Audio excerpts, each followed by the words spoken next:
You're listening to the Optimize Your Life podcast with Dr. Sharon Grossman, episode number 42.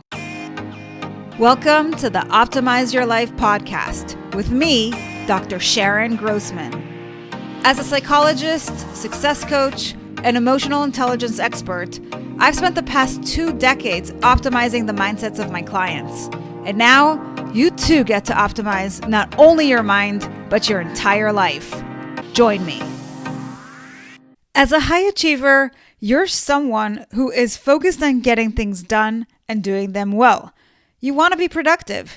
You want the tasks and goals that you focus on to be successful.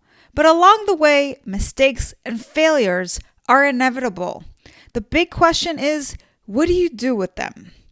In today's episode, we're going to take a look at different perspectives related to mistakes and failures to expand the way you look at your life and career when things don't go according to plan. This is important, especially if you want to stay strong and resilient. Otherwise, the stress of these failed attempts can get to you, and not only will your mind suffer, but so will your productivity. When you think about it, mistakes shine a light on your values, preferences, and needs. Think about the last time you made a mistake. How did you feel? What needs were unmet? This is essentially a lesson in self-awareness. That said, we're here to talk about how to shift your mindset to realize that there are no mistakes. Everything in life is a lesson and a learning opportunity. Look at the biggest mistakes you've made in your life. What have you learned from them?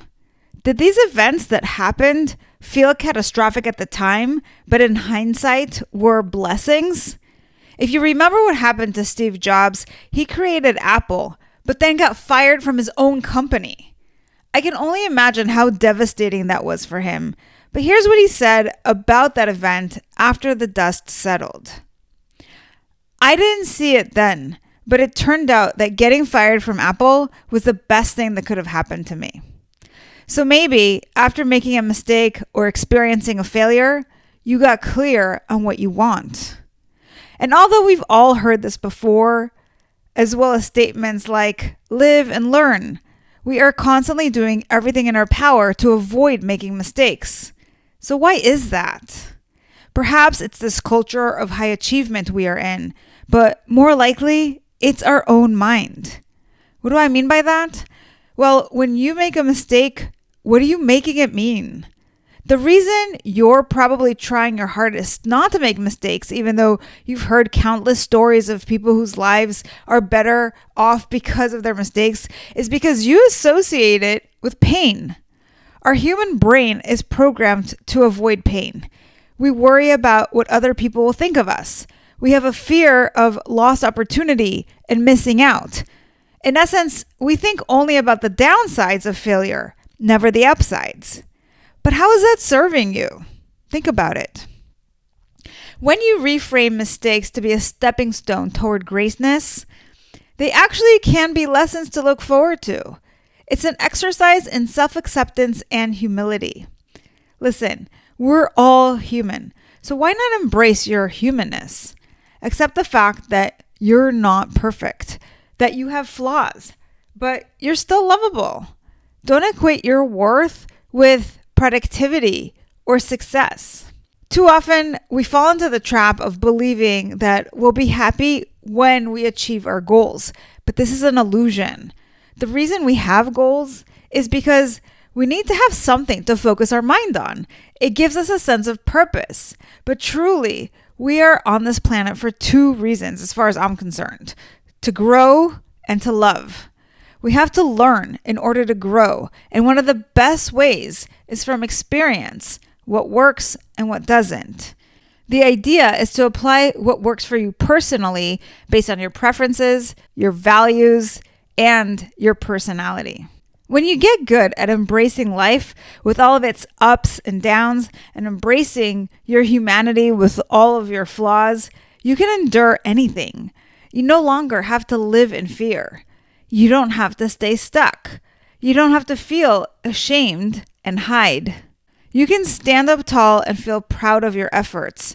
The mere fact that you're out there trying is significant. The alternative is not to try. Then you don't have to risk failure, but you also stay stagnant. How does a life not fulfilled sound to you? Not that great, I'm guessing. So that's the trade-off. As an entrepreneur, one of the things I've learned is that people connect to you best when you have a story to share about your mistakes and failures.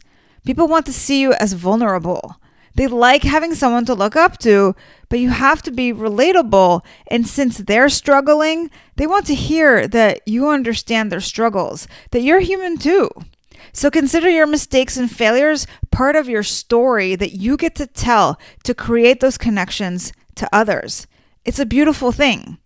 In fact, the next time you experience failure, ask yourself, how can I use this experience? I'm reading this book right now called Relentless by Tim Grover. One of the things he talks about in the book is the importance of taking responsibility for your mistakes. Too often we worry about looking bad, so we shift the blame to someone else. Here's his advice. Have the confidence to say when you've screwed up, and people will respect you for it. If you did it, own it. If you said it, stand by it. Not just the mistakes, but all your decisions and choices. I think this is good advice, and it comes back to the notion that we have to be self-aware. When we make decisions, we should know who we are, what we stand for, and own those decisions. Sometimes they'll flop, but we don't have to apologize for ourselves. We just have to say, I wanted this experience, so I took a chance. It didn't quite work out the way I hoped, but that's okay. It's a risk I was willing to take. See how powerful that approach is? One question to think about is why you make mistakes. Sometimes it's because you overcommit to things. You agree to do something simply because someone asked, but you really don't have the bandwidth to do it. If that's something that happens to you, learn from it. Say no moving forward. Be honest and live with integrity about what you can and cannot take on.